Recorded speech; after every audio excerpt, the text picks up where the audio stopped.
Please, I can't sleep.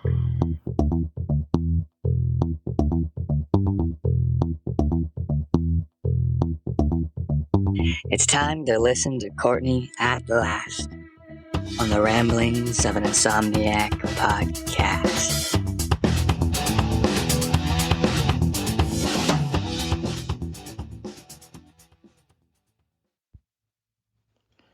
Hello, welcome to episode 33. That's kind of a nice number, 33. Anyway, welcome to episode 33 of the Ramblings of an Insomniac. I am Courtney Perry. Hey, thanks to those of you in Cheyenne, Wyoming, and those of you in Indiana and Illinois, and of course, very much love to my friend in Florida. You guys all rock very much. I appreciate you not only tuning in once or twice, but several times. You were like, hey, you know what I want to do today? I feel like listening to some woman babbling and rambling on about absolutely nothing. And I'm going to do that more than once. And so you guys rock my socks. Thank you so very much.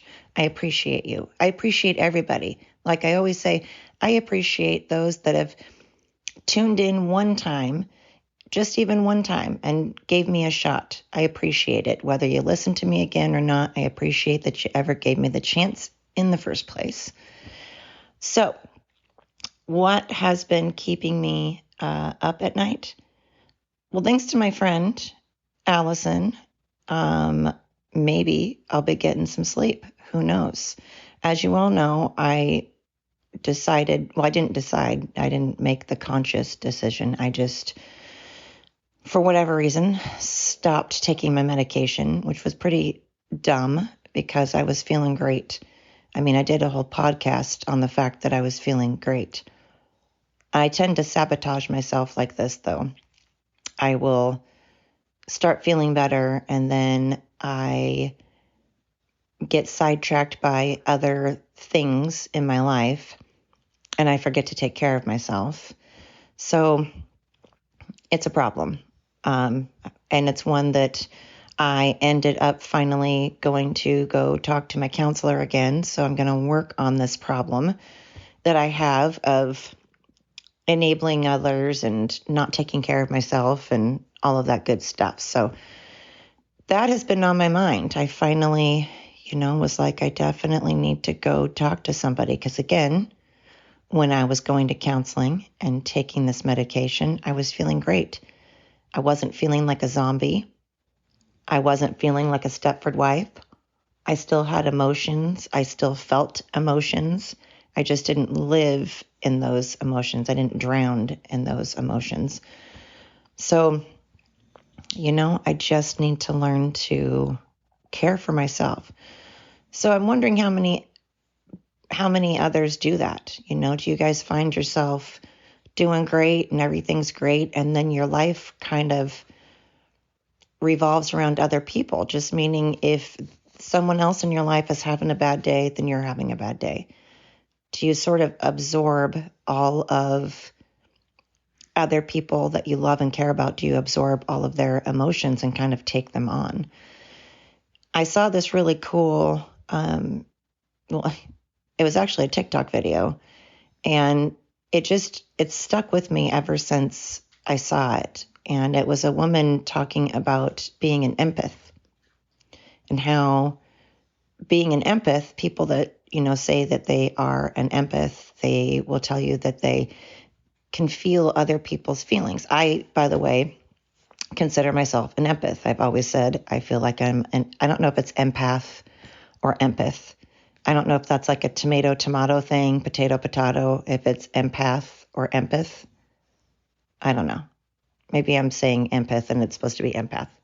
Anyway, regardless, she was saying that people that consider themselves empaths, really, it's actually normally from trauma that's happened in their life, that whatever type of trauma, whether it was physical abuse, mental abuse, sexual abuse, some type of abuse usually though, that they have felt where they had to be extra aware of their surroundings.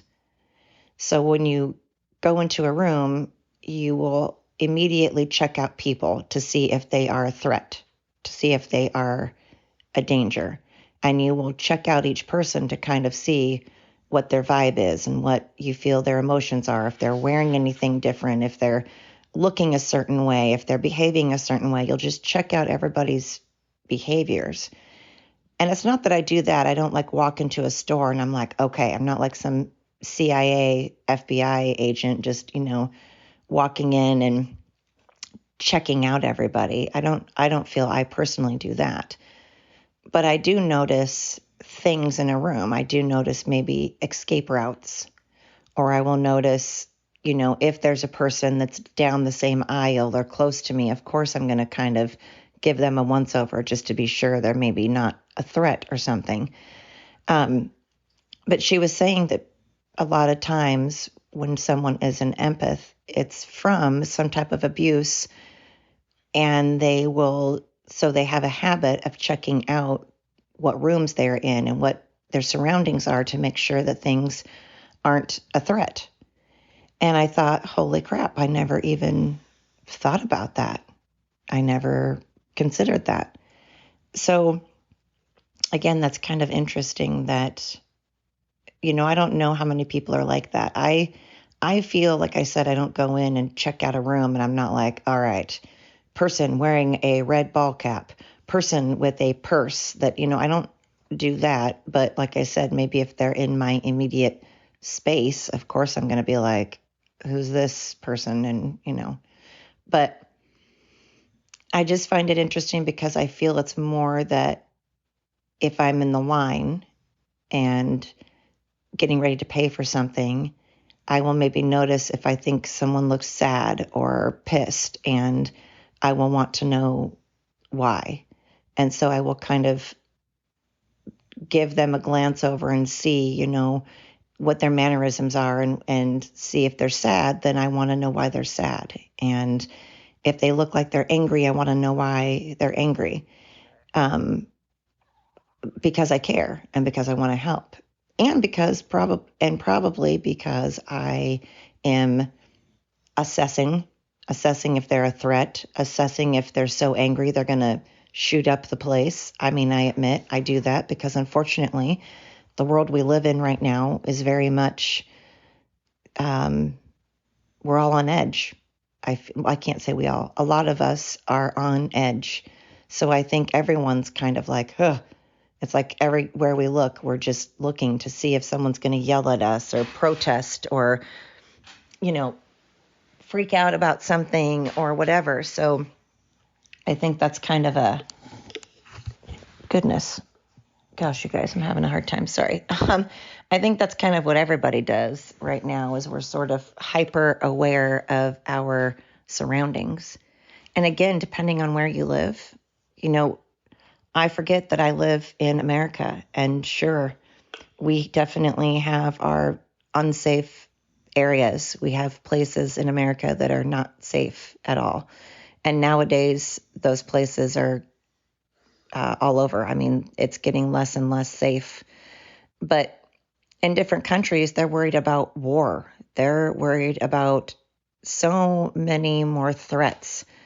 You look at countries that are fighting for religious purposes, and, look at Israel, poor Israel, and you look at, of course, Hungary right now. It's very sad, these countries that have to be literally fighting for their lives. So, of course, they're going to be extra hyper aware of what's going on. Depending on what country you're from, you have so many different things that you have to worry about. And again, that goes back to my last couple of podcasts, and that is just in general, I wish people would be not so aware of their surroundings that they're not enjoying themselves, and it's like they're in, Vietnam and they're having a flashback and they're, constantly on guard, because that's no way to live. You don't want to be on edge all the time and anxiety ridden all the time because you're like, who's that? What's that? I just mean, I think we need to be a little more aware of others because I think we're all about ourselves lately. And I think we need to be a little more aware of the bigger picture. And the bigger picture is that, again, like I was saying before, there are things to worry about that are on different levels of threat, or different levels of, well, your feelings are your feelings, and what you consider a threat and what you consider something to worry about, of course, is totally up to you. I'm just saying I wish that we would all realize that there's bigger things than, again, like I've said before, what you identify as. That's important. It's very important. And I think who you are is very important, and that you are important.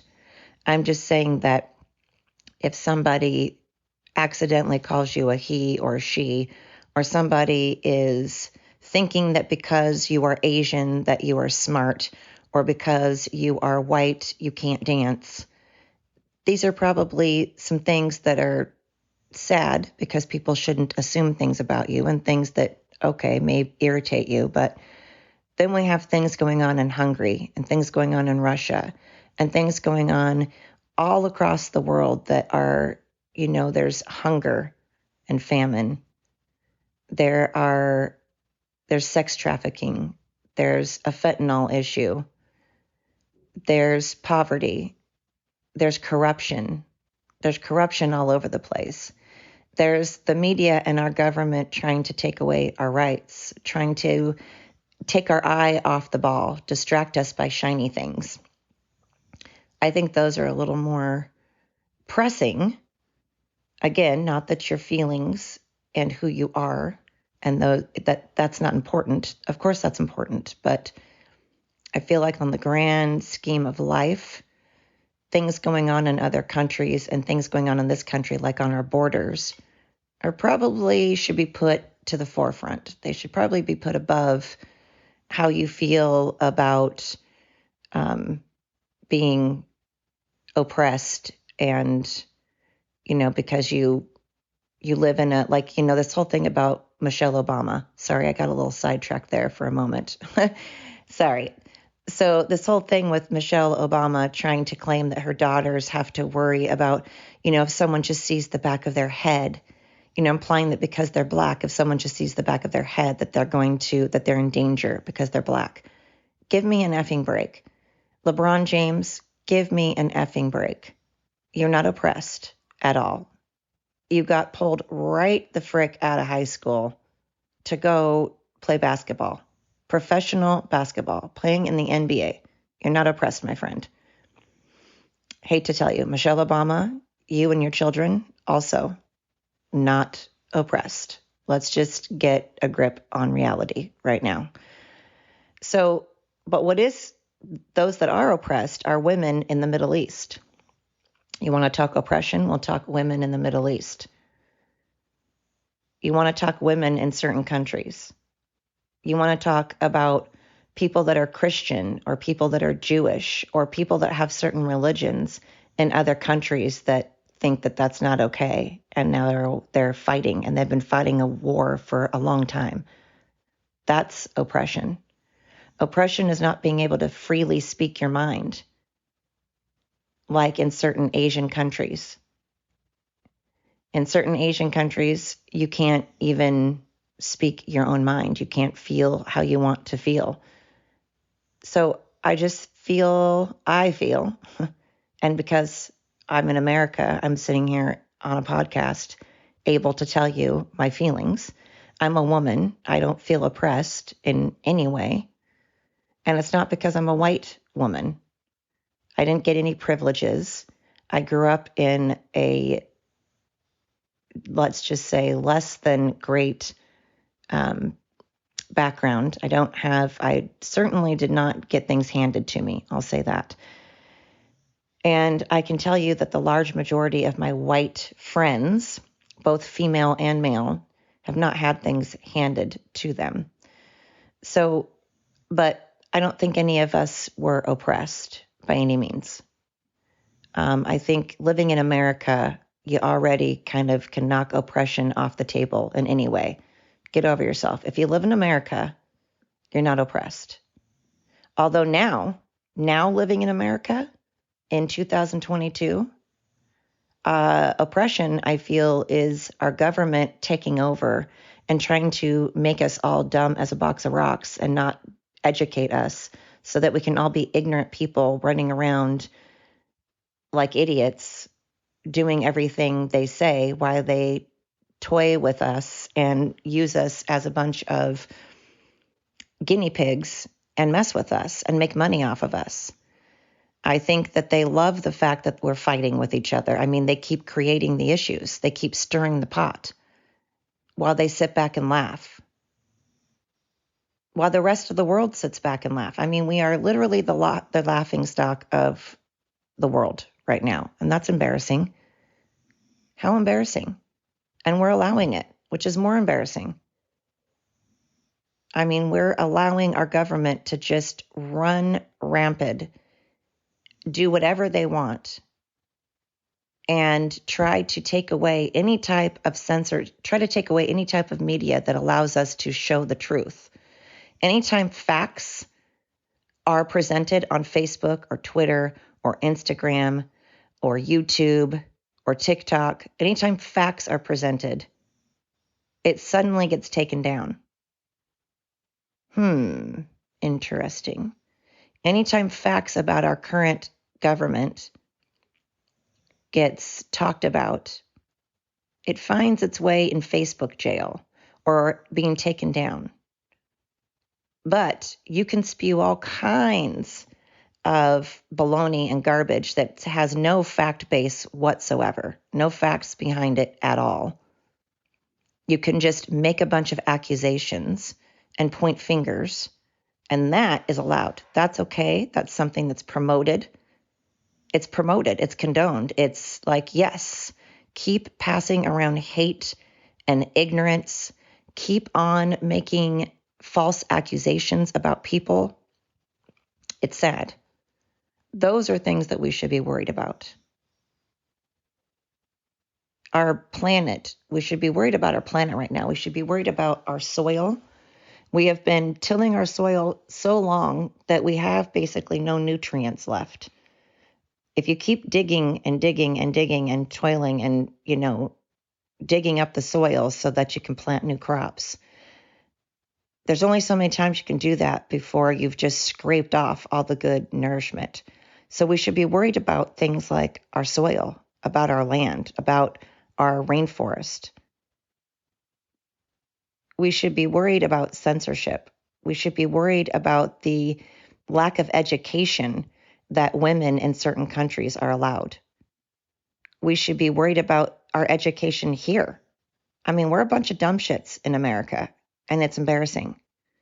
And our government wants to keep us a bunch of dumbasses. They love it.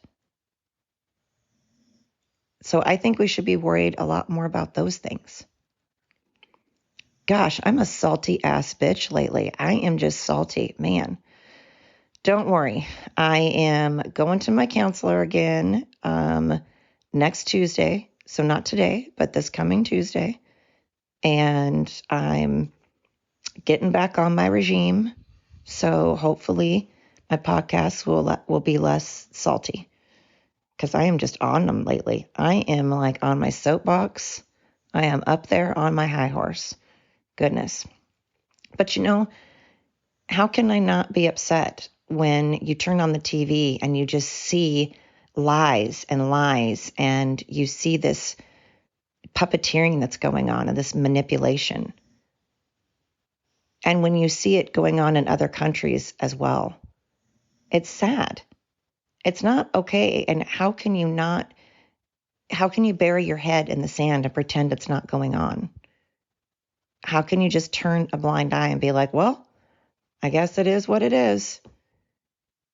I think we forget that we are the ones that decide who is in charge of our country.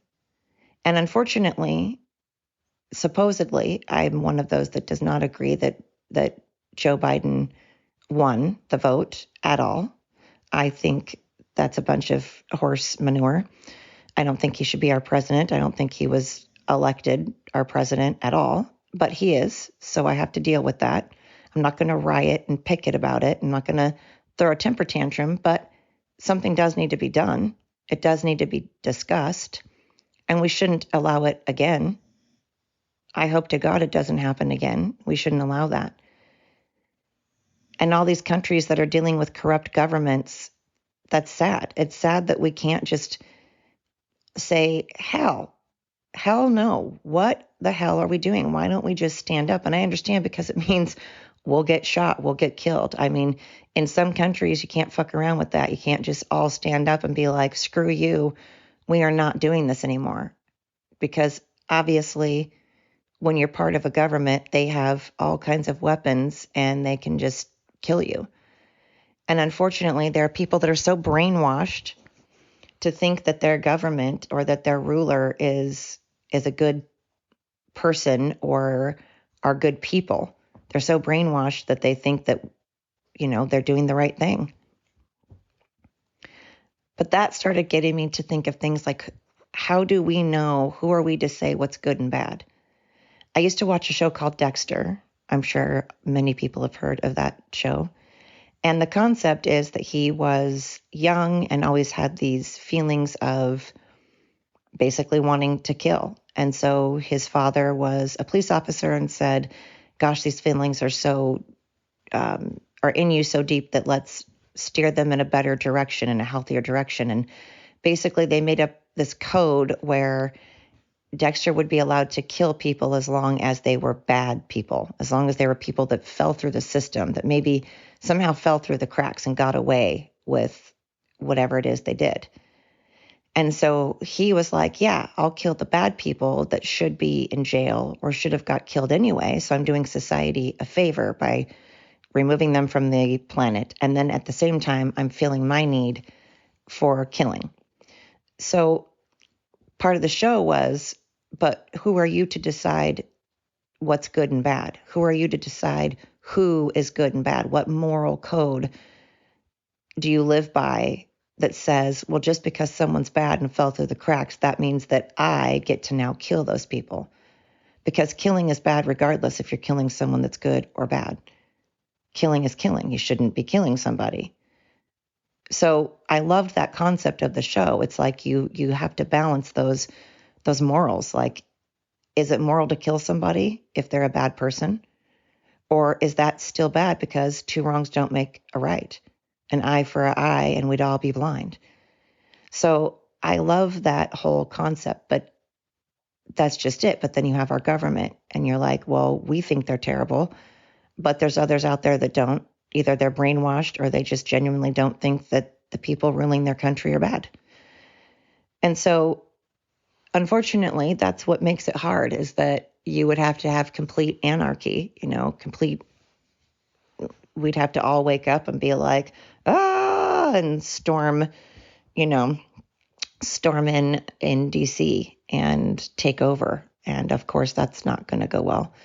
So instead, we just need to vote better and educate ourselves. We need to actually get facts. We need to actually quit burying our head in the sand and pay attention to what's going on. Like, look around. Reality, I don't know how people now could be like, oh, there's not an unemployment. There's not a problem with people going to work. Everybody's working. No, nobody is working. We finally get through COVID. Businesses survive COVID, and they're like, yay, yes, we survived. Phew, thank goodness we can start making some money. But no. People are like, our government's like, well, hey, we'll just give people stimulus checks so that they don't work and they'll just stay home and do absolutely nothing and contribute nothing and make a lot of money doing that. So we will promote being lazy. And at the same time, we will make other people struggle and work harder and not get paid for it. I'm one of those people. I worked the whole time. And people are like, oh, you're lucky. Okay, great, but you could work too. We don't have a problem right now with unemployment. We have a problem with people getting up and going to work. There are plenty of jobs. There are a ton of jobs. There are people begging for you to come work for them so they could finally start making some money. And then those same people have the audacity to wait in line at a restaurant and be like, I've been waiting for like 15 minutes. I've been waiting for 15 minutes. You know why you've been waiting? You've been waiting because nobody will show up to work and they can't get enough people to cook. They can't get enough people to bus the tables. They can't get enough people to serve your prima donna ass. So instead of bitching, go grab yourself go grab yourself a tray and start cleaning some tables. Go grab yourself a tray and start serving people some food. It's funny because all those people out there like myself that are working so that you can stay home and be fat asses and lazy, eventually we're going to get tired of doing that. And if all of the people that are working say, you know what, you're right, I don't have to work, I guess I'll also join the sit at home and not do a damn thing party. And I'm not speaking, by the way, to those of you that are genuinely, can't work. I'm not speaking to those of you that are unemployed for a good reason because you actually can't work for whatever reason. I'm only speaking to those that are very capable of working but just don't want to. That's who I'm speaking to. I'm not speaking to disabled people. I'm not speaking to those that, are stay-at-home moms and trying to take care of their children, or stay-at-home dads trying to take care of their family. I'm not speaking to anybody that is staying at home and because they are a stay-at-home mom or dad, or because they are disabled in some way or whatever. I'm speaking to the people out there who just don't want to work, that just get up every morning, look outside, and go, I'll just let somebody else do it. I'll let somebody else feed me. I'll let someone else pay my taxes. I'll let somebody else take care of me.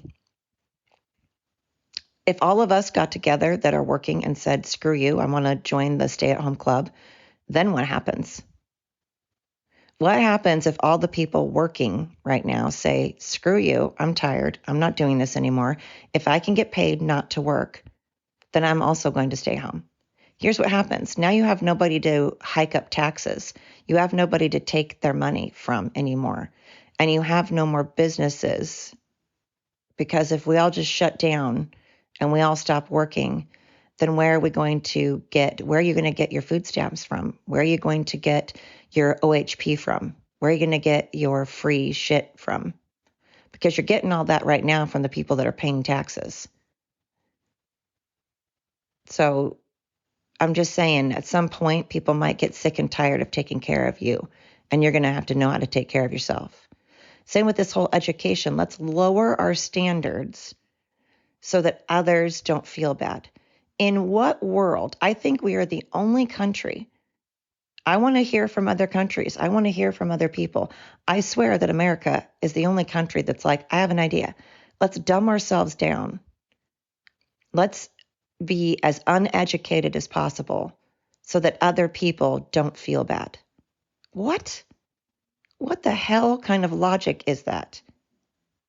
It's not logic. It's very illogical. It makes no sense. And it's why we have such a dumbass rate going on right now. It's why there are so many idiots running around.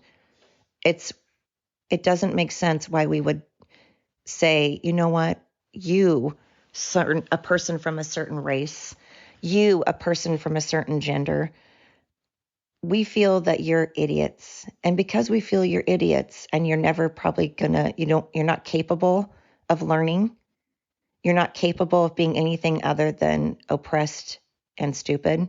So we are all going to lower our standards so that you don't feel like such idiots. No. Why on earth? I would be so offended. I would be incredibly offended if somebody thought that my race or my gender or my religion or my sexual preference was a certain way and that we were too stupid to be able to learn. We should be doing the opposite. We should be saying, no, let's figure out how to teach you. Let's figure out how to get you to understand things. Let's actually have our expectations higher and you meet those expectations so that you can also feel good about yourself. You can have self-esteem, because self-esteem is huge. You have to have self-esteem. Without self-esteem, you're going to be depressed and you're going to continue to stay home. A lot of people that are home right now and not working are probably severely depressed. And depression is a big deal. Depression is a disease. Depression is a mental health issue. And mental health right now is very, very big. That's something we need to be focusing on. Mental health awareness is something we very much need to be focusing on. That's where I think our jail is crowded right now because we did not focus on mental health when these people were young. I think that homelessness stems from mental health that was not focused on when they were young.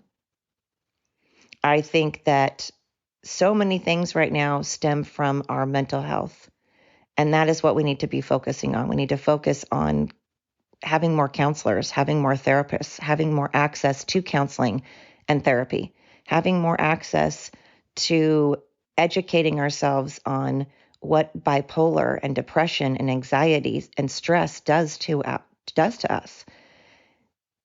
That's where addiction usually stems from.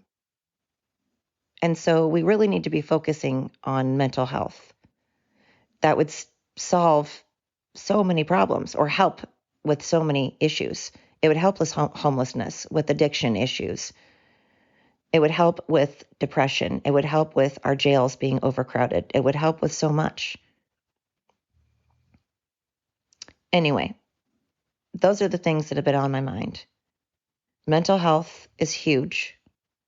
We need to focus less on if we are offended and if our feelings are hurt, and more on our mental health. I think we need to focus less on lowering our standards and more on people meeting our expectations so that people can have self-esteem in themselves and realize their potential. If you don't push people, if you don't push yourself, you don't know your potential. You don't know what your body and mind are capable of. Hell, I went to Annapurna Base Camp when I was 43 years old. I worked out for about 3 weeks before I went. I wasn't in terrible shape before I went. I mean, I wasn't overweight or anything like that, but I certainly didn't work out at all. So I worked out about 3 weeks before I went to Annapurna Base Camp. I was 43 years old, and the company that we went with said that we needed to be pretty much in tip-top shape. We needed to be fit. We needed to be healthy. And they suggested working out at least 6 months before we went. 6 months. And if they couldn't do that, they were like, okay, bare minimum 3 months. 3 months before you go, we should be working out. Did I do that? No, I did not. So I got to Annapurna Base Camp, 14,000 feet elevation. Keep in mind, I've lived at the coast. I've lived on the beach, below sea level for 30 years of my life. 29 years I lived at below sea level. And now here I am trekking to Annapurna Base Camp at 14,000 feet at 43 years old when I was by no means in shape. But I did it because mentally I'm strong. Mentally, I feel I'm pretty strong in some areas, of course, but I'm mentally strong enough to be like, fuck no, I'm not letting this get to me. I'm going to do it. I'm going to push myself. I'm going to do it. And it felt great. It felt great. It feels great when you push yourself and you achieve something. You can feel proud. That feeling of accomplishment is amazing. That feeling of knowing that you got something and you did something because you've earned it and you've worked for it is amazing. So I think we need to focus more on mental health and focus more on having our standards be raised and take our country back. Take our countries back. I don't know what country you're in, but, there's a lot of corrupt countries out there. It's not just America. Trust me, it is not just America. There are many countries out there that are just as corrupt. They just do a better job at, hiding it. They're like the Eddie Haskells of the world. We all have problems. Your country's not any better than my country. I think every country is amazing. Like I said, I think every single country is amazing. And I would love to visit every single one of them and talk to anybody that will allow me to talk to them in their country. I'm not hating on any country. I just think there are some countries out there that are far worse than America. And then there are other countries that not so, maybe they're better in a lot of ways. So that's why we all can learn from each other. And those of us that live in America need to start taking a stand and educating ourselves. So that has been on my mind. Those are the things on my mind. But I will try to be less salty. I will try to. My son's been wanting to do a podcast again with me. And speaking of, real quick side note, my oldest son is doing well and has been in rehab since tomorrow on Wednesday, it'll be 2 weeks. 2 weeks that he has been in rehab. So I'm so proud. That's been something that's been just great. And of course, I'm going to go see my grandson next week. So that'll be exciting. So I'm sure you guys will be hearing all about my grandson and how perfect and wonderful he is, and giving you updates on my oldest son. And so I will try to be less salty. I haven't been outside doing my stretching lately. I need to start my stretching again so that I'm less of a salty bitch. Goodness. All right. So thank you. Like I said, shout out to everybody that's been listening. Shout out to those that have given me a chance more than once, that tune in, make the conscious effort to listen to me more than once. Thank you so much. It means the world to me. You guys rock, and I hope everything is going well with everybody out there. You guys have yourself a wonderful day. Until next time, this is Courtney Perry, and you are listening to The Ramblings of an Insomniac.